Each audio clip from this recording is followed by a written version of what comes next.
എന്തല്ല എല്ലാവർക്കും സുഖം തന്നെയാ.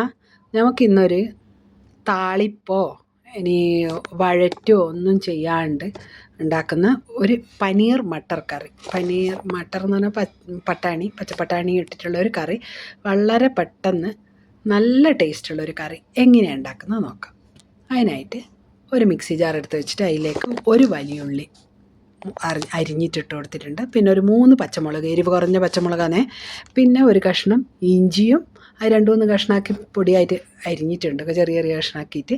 പിന്നെ ഒരു 5-6 വെളുത്തുള്ളിയും ഒരു ബേ ലീഫ്, പിന്നെ ഒരു പട്ട, ഒരു ഗ്രാമ്പു, പിന്നെ ഒരു 1/4 ടീസ്പൂൺ പെരിഞ്ജീരകം. എല്ലാം കുറേശ്ശെ മതി കേട്ടോ, എന്നാലേ നമുക്ക് ആ ഒരു ടേസ്റ്റ് നന്നായിട്ടുണ്ടാവുക. പിന്നെ ഒരു 10 മിനിറ്റ് കുതിർത്ത് വെച്ച കശകശ, അതേപോലെ ഒരു 10-15 നിങ്ങൾക്ക് ഗ്രേവി എത്ര വേണോ അതിനനുസരിച്ച് ഒരു 10 മിനിറ്റ് കുതിർത്ത് വെച്ച അണ്ടിപ്പരിപ്പ്. പിന്നെ ആ കശകശയിൽ ഒട്ടിയിട്ടുണ്ട്, അതെല്ലാം കൂടി ഇട്ട് ആവശ്യത്തിന് വെള്ളം ഒഴിച്ച് ഇതൊന്ന് നല്ലോണം അരച്ചിട്ടെടുക്കാം. അരച്ചിട്ടെടുത്തിട്ടുണ്ട്. ഇനി ഇതിലേക്ക് ഞാൻ ചേർക്കുന്നത് 1 ടേബിൾ സ്പൂൺ ഫ്രഷ് ക്രീം വേണമെങ്കിൽ ചേർക്കാം.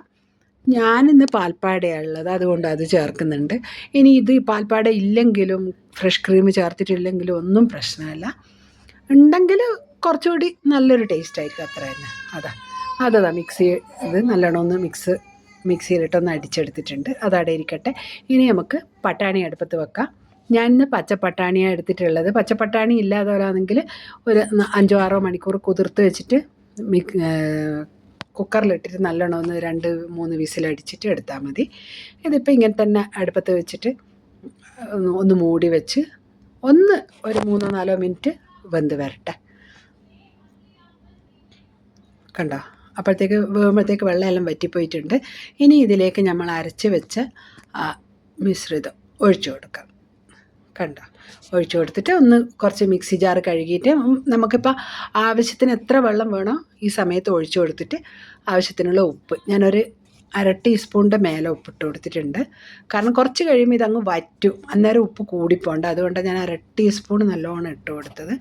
കണ്ടോ, ഇത് നല്ലോണം ഒന്ന് തിളച്ച് വരട്ടെ. കുറച്ച് നേരം മൂടി വെച്ചിട്ട് നല്ലോണം ഒന്ന് തിളച്ച് വന്നതിന് ശേഷം നമുക്കത് നോക്കാം. അപ്പോഴത്തേക്ക് പട്ടാണി വെന്തതാണല്ലോ, അപ്പോൾ നല്ലോണം വരുന്നുണ്ട്, തിളച്ച് വന്നിട്ടുണ്ട്. നോക്ക്.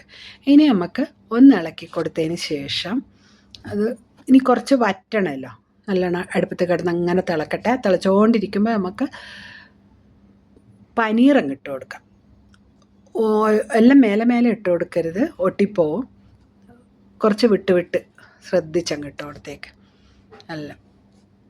അപ്പോൾ ഈ ഉപ്പ് എരിവെല്ലാം ഈ പനീറിലും പിടിച്ച് നല്ലോണം കിടന്ന് തിളക്കട്ടെ. തിളച്ചുകൊണ്ടിരിക്കുമ്പോൾ നമ്മൾ 1 ടീസ്പൂൺ കസൂരി മേത്തി കയ്യിലിട്ട് നല്ലോണം ഞെരടിയിട്ട് അതും കൂടെ അതിൻ്റെ മുകളിലേക്ക് ഇട്ട് കൊടുത്തിട്ട് അങ്ങനെ മൂടിയൊന്നും വെക്കണ്ട, നല്ലോണം ഇങ്ങനെ തിളച്ചുകൊണ്ടേ ഇരിക്കട്ടെ.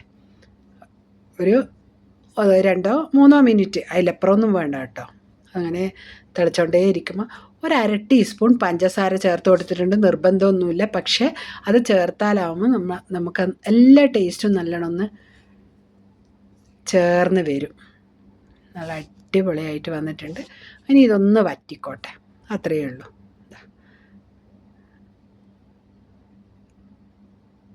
പട്ടാണിക്കെല്ലാം നല്ല ഉപ്പെല്ലാം കറക്റ്റാണ്, പട്ടാണിക്കെല്ലാം ഉപ്പ് പിടിച്ചിട്ടുണ്ട്. ഇനി ഇത് അങ്ങനെ കിടന്ന് തിളച്ചുകൊണ്ടേ ഇരിക്കുമ്പോൾ ഇനി നമ്മൾ കുറച്ച് മല്ലിയില ഇട്ട് കൊടുക്കുന്നുണ്ട്. അതും ഓപ്ഷണലാണ്, വേണമെങ്കിൽ ഇട്ടാൽ മതി. എനിക്ക് ആ മല്ലിയേൻ്റെ കൂടി മണം ഉണ്ടാകുമ്പോൾ നല്ലൊരു ഇഷ്ടമാണ്, അതുകൊണ്ട് ഞാൻ ഇട്ട് കൊടുത്തതേ ഉള്ളൂ. അതിന് അത്ര തന്നെ കഴിഞ്ഞ് അടുപ്പത്ത് തന്നെ നിന്നോട്ടെ. സ്റ്റൗ ഓഫ് ചെയ്തിട്ട് ആ ചൂടിൽ തന്നെ ഒരു 2-3 മിനിറ്റ് അങ്ങനെ അടച്ച് വെച്ചിട്ട് അവിടെ നിന്നോട്ടെ. അതിന് ശേഷം നമുക്കിതൊരു സെർവിങ് ബൗളിലേക്ക് മാറ്റാം. കറി റെഡി ആയിട്ടുണ്ട്. നല്ല അടിപൊളി ടേസ്റ്റാണ്. പൊറോട്ട, നാൻ, ചപ്പാത്തി ഇതിനെല്ലാം പറ്റിയൊരു കറിയായത്. എല്ലാവരും ഉണ്ടാക്കി കഴിച്ചു നോക്കി അഭിപ്രായം അറിയിക്കാൻ മറക്കണ്ട. അടുത്ത ആഴ്ച പുതിയൊരു വീഡിയോയുമായിട്ട് കാണുന്നത് വരെ എല്ലാവർക്കും ഒരിക്കൽ കൂടി താങ്ക് യു.